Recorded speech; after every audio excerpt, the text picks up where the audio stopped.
முதலாவதாக ஒடிசா மாநிலம் கோனர்க்கில் உள்ள கோனர்க் சூரியனார் கோவிலின் அதிசயத்தை பற்றி இங்கு பார்ப்போம்.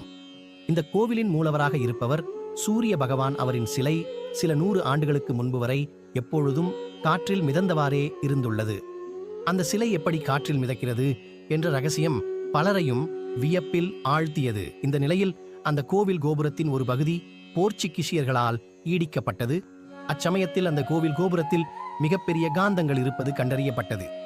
அதோடு அந்த கோவில் சுவற்றில் உள்ள கற்களுக்கு இடையில் இரும்புகளும் சூரிய பகவான் சிலையில் இரும்பு துகள்களும் சேர்க்கப்பட்டிருப்பது கண்டறியப்பட்டது.